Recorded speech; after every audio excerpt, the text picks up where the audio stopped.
When the Greeks went into a battle with the Mycenaeans, they won, but they were still cautious. They knew that they wouldn't win every war that they went into. Therefore, they divided into city-states, hoping this would give them a little bit more protection.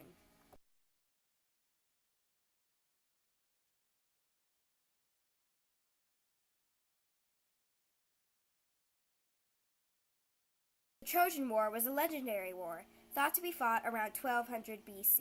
It all started when the Greeks sent the Trojans a quote-unquote present, a huge wooden horse.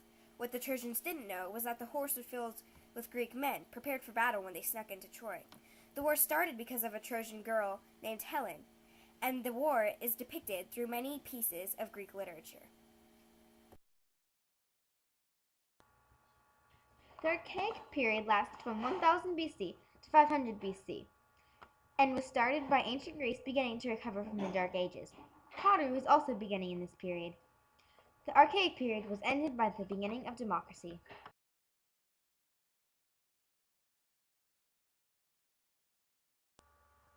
The first Olympic Games were held every 4 years after 776 BC and were held in honor of the main god Zeus. These games consisted of foot races, wrestling matches, throwing the javelins and discuses, chariot racing, and many other events.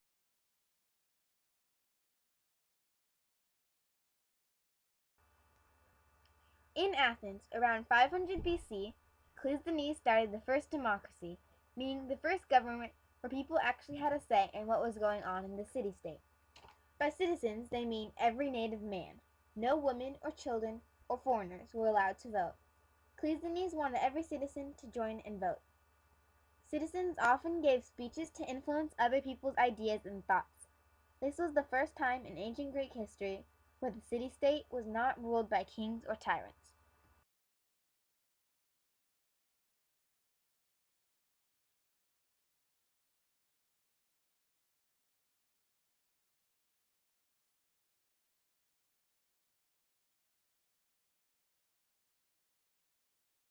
While Pericles was in charge, Greece was surely at its highest point.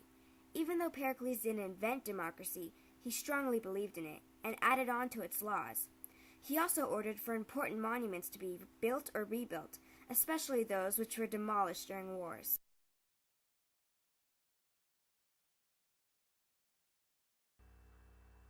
The Persian Wars were a series of battles started in 490 BC when the Persians landed in Marathon. The Persians, led by their ruler Darius, the king of Persia, tried to attack Greece in an attempt to extend their empire. But the Persians were defeated by a small group of Greeks, mostly made up of Athenians and the Greeks from Marathon. Meanwhile, one Greek legendary runner ran for more than 20 miles from Marathon to Athens in triumph of their victory against the Persians.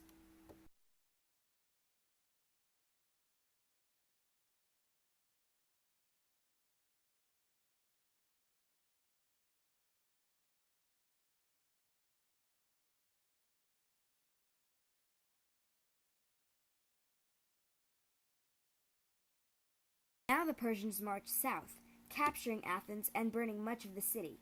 But then, the Greeks were able to get back up. In a great sea battle at Salamis near Athens, the Greeks and Persian fleets confronted each other.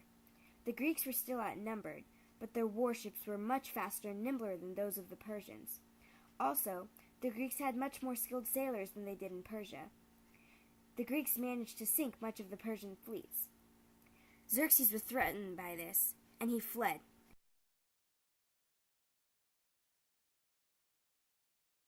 At this point, Xerxes dreams to avenge the humiliation that the past Persians had gone through when his father was in rule.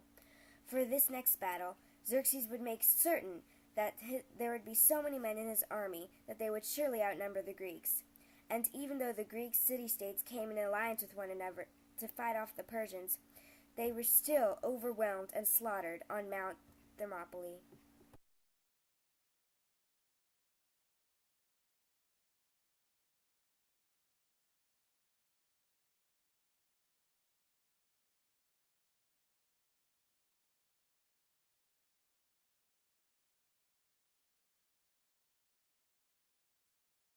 The classical, or Golden Age, was when Greece was at its highest point.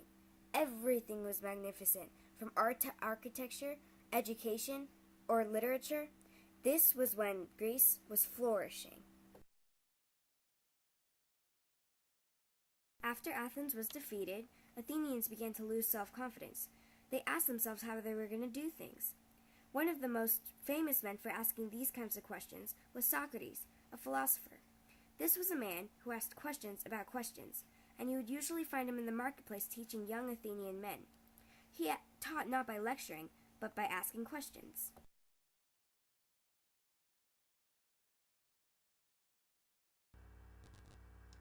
The great temple of Athena, the Parthenon, was built from 447 BC to 438 BC and was built from white Pentelic marble. Slaves were forced to work very hard on this magnificent creation. Now it is one of the most perfect buildings in the world.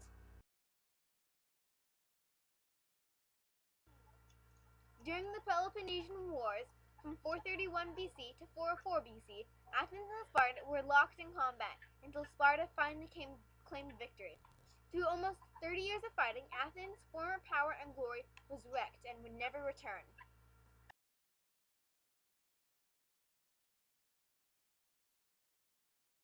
Greece was ruled by the Macedonian king Philip. Each city-state still had its own form of government. It was only the big decisions that had to be made by the king.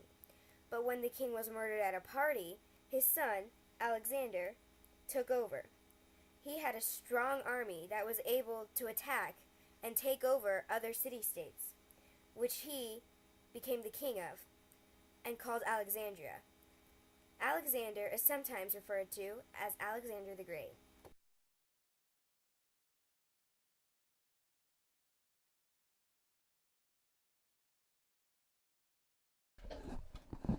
Alexander the Great was a great king after his father, King Philip, died. He expanded his empire by conquering Egypt, Greece, and Persia. He will always be remembered as a great king.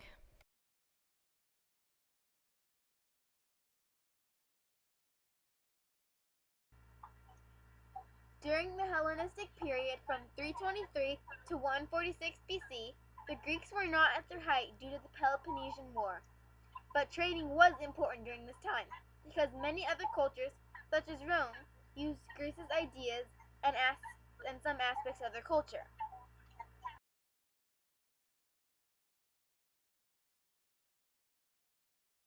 In 146 BC, Rome took over Greece and eventually no longer gave permission for Greece to practice their own religion or culture.